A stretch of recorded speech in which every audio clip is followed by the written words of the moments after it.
Hello everyone, welcome to my channel. আজকে আমরা সেই অঙ্কটা নিয়ে আসছি। এখানে একটা অঙ্কই আছে, আর সেটা হলো 26 নম্বর অঙ্কটা, অনুশীলনী 3.5-এ যেটা সুদ কষা। সেই অঙ্কটা আমরা শেষ করবো আজকে। তো অঙ্কটা আছে মুনাফা একই হারে 300 টাকা 4 বছরের সরল মুনাফা ও 400 টাকা 5 বছর সরল মুনাফা ক্ষেত্রে 128 টাকা হলে শতকরা মুনাফা হারটা কত সেটা বের করতে বলছি। তো আমরা শুরু করি। এখানে সরল মুনাফা দুইটার একত্রে 128 টাকা দেওয়া আছে। তো শতকরা মুনাফা হার কত? তো প্রথমে আমরা লিখব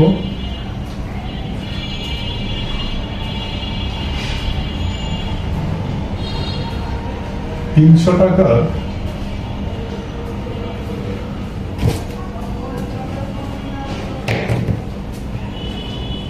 টাকা 4 বছরের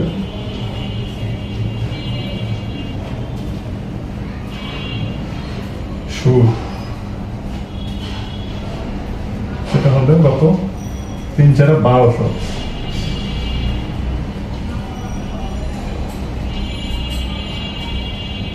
এই 1200 টাকা হবে এলো 1 বছরের সুদ।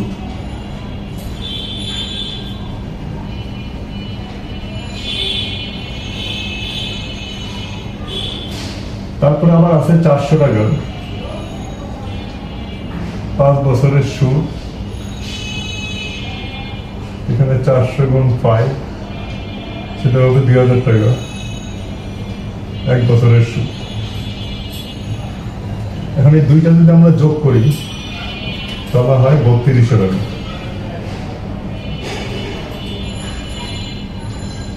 400 টাকা 5 বছরের সুদ হলো 2000 টাকা 1 বছরের সুদ। এখন আমাদের বের করতে হবে একত্রে আছে 128 টাকা।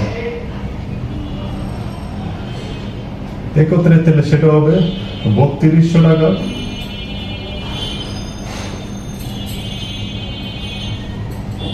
1 বছরের সুদ। তাহলে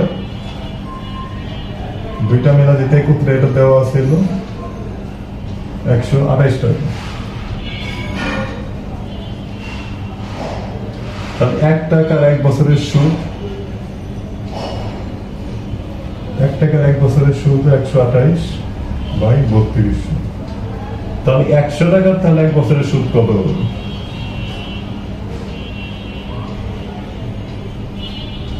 একশো টাকার মধ্যে যদি 1 বছরের সুদ বের করতে যাই, সেটি আমার পার্সেন্টেজ। 100 টাকায় আমাদের 1 বছরের সুদ কত, সেটি হবে আমাদের পার্সেন্টেজ। তাহলে এখানে 0 0 কাটা যায়, 32 মানে 64, 64 মানে 108 মানে 4। তাহলে হবে এলো 4 টাকা, অর্থাৎ এটা হবে 4%। এটাই এলো আনসার। তো প্রথমে এটা কি ছিল যে মুনাফার একই হারে, একই মানে পার্সেন্টেজের একই হারে, মানে সেটা 300 টাকা 4 বছরের সিম্পল ইন্টারেস্ট মানে সরল মুনাফা, 400 টাকা 5 বছরের সরল মুনাফা একত্রে আছে এলো 128 টাকা।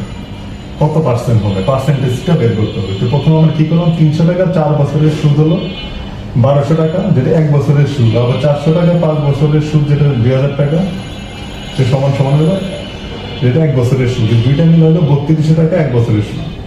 তো 3200 টাকা 1 বছরের সুদ এখানে দেওয়া আছিল একত্রে এলো 128 টাকা, মানে দুইটা মিলে 1 টাকা কত। আর আমাদের বের করতে হবে 100 টাকায় 1 বছরের সুদ কত, মানে 100 টাকা শতকরা কত পার্সেন্ট, কত পার্সেন্ট আর টাকা।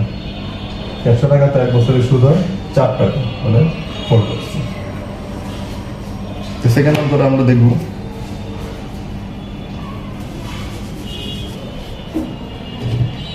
দ্বিতীয় অঙ্কটা হলো, এটা আমরা ওই অঙ্কটা সুদ কষার অঙ্কটা শেষ করলাম। 6টা অঙ্ক ছিল ওই অনুশীলনে। আবার পরবর্তীতে হয়তো যদি আরো অঙ্ক থাকে পরবর্তীতে আবার দেখে দিব।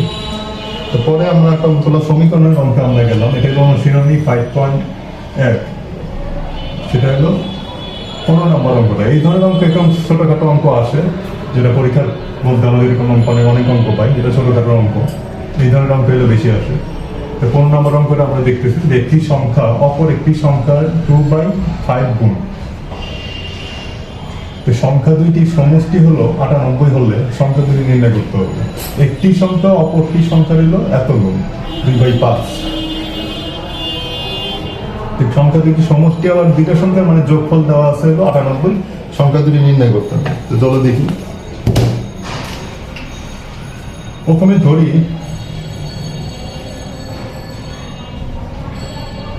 একটি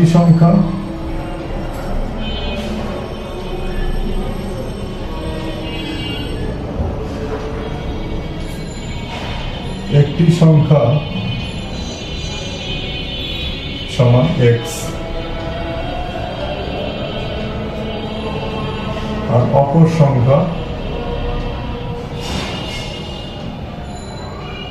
সংখ্যাটা কত হবে?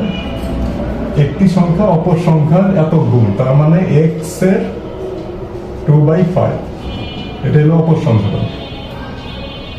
আর এই দুইটার সমষ্টি মানে যোগফল দেওয়া আছে 98, তাহলে লিখতে পারি অতএব এক্স প্লাস এক্স ইন্টু 2/5 সমান সমান দেওয়া আছে হলো 98। এখন হলো এক্স এর মান বের করতে পারলে পরে একটা সংখ্যা বের হবে আর পরের সংখ্যাও বের করতে পারবে। এটা হলো সমীকরণের অঙ্ক। তো তার অঙ্ক করি। প্রথমে হলো এক্স আর এখানে এক্স এর গুণ মানে 2x ডিভাইড বাই 5 সমান সমান 98। এটা যদি আমরা লসাগু করি তাহলে হবে 5x প্লাস 2x সমান সমান 98। এখানে হবে 7x সমান সমান 98 গুণ 5। 7x 98 5 দ্বারা গুণ করলে হয় 102 হতে তাহলে 500 থেকে 10 কম মানে 490। তাহলে x সমান আমরা কত পাই? 490 ডিভাইড বাই 7। x সমান আমরা পাইলো 70। 749 তাহলে হবে 70। একটি সংখ্যা হলো 70, তো অপর সংখ্যাটা অবশ্যই বের করতে হবে। অপর সংখ্যাটা হলো x এর 2/5, তাহলে অপর সংখ্যাটি